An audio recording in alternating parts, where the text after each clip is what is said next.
ভারতের দক্ষিণী চলচ্চিত্রের থালাপতি বিজয়।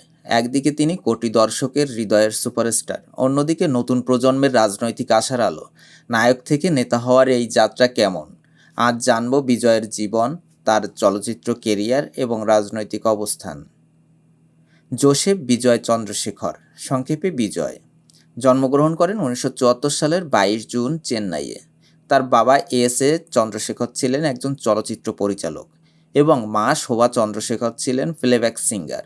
ছোটবেলা থেকেই চলচ্চিত্রের পরিবেশে বড় হয়েছেন বিজয়। তবে শুরুটা সহজ ছিল না। ছোটবেলায় তিনি ছিলেন চুপচাপ, অন্তর্মুখী স্বভাবের। মাত্র 10 বছর বয়সে শিশু শিল্পী হিসেবে অভিনয় শুরু করেন। তবে 1992 সালে নালাইয়া থিরিপু ছবির মাধ্যমে নায়ক হিসেবে আত্মপ্রকাশ করেন। প্রথম দিকে অনেক বাধা ও ব্যর্থতা আসে, কিন্তু তিনি হাল ছাড়েননি। ক্রমে পুপ আক্কাজ সিনেমা তাকে জনপ্রিয় করে তোলে।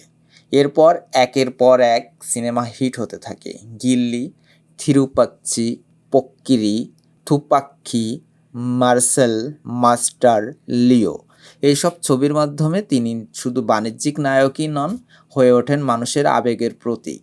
তার ফ্যান ফলোয়ার ছড়িয়ে পড়ে শুধু তামিলনাড়ু নয়, পুরো ভারতবর্ষ ও বিশ্বজুড়ে দক্ষিণ ভারতীয় সিনেমা প্রেমীদের মাঝে। বিজয়কে তার ভক্তরা থালাপাতি বলে ডাকে, যার অর্থ কমান্ডার।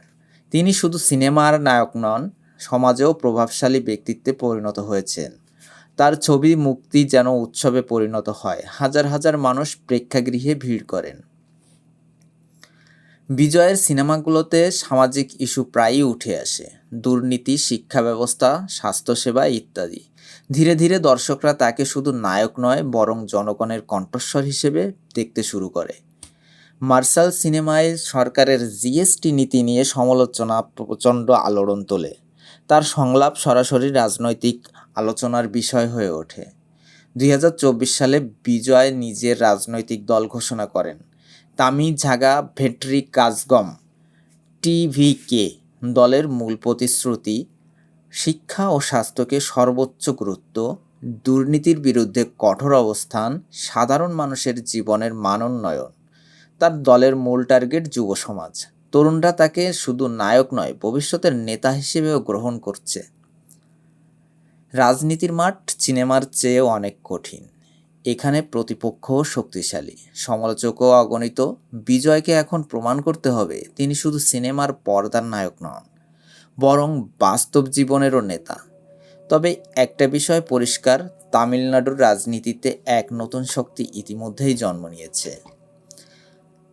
থালাপতি বিজয়ের গল্প কেবল একজন সুপারস্টারের নয়, এটা এমন এক যাত্রা যেখানে একজন শিল্পী কোটি মানুষের ভালোবাসা পুঁজি করে জনগণের নেতা হয়ে উঠতে চান। ভবিষ্যতই বলে দেবে এই নায়ক কি সত্যি জনগণের থালাপতি হয়ে উঠতে পারবেন কি না।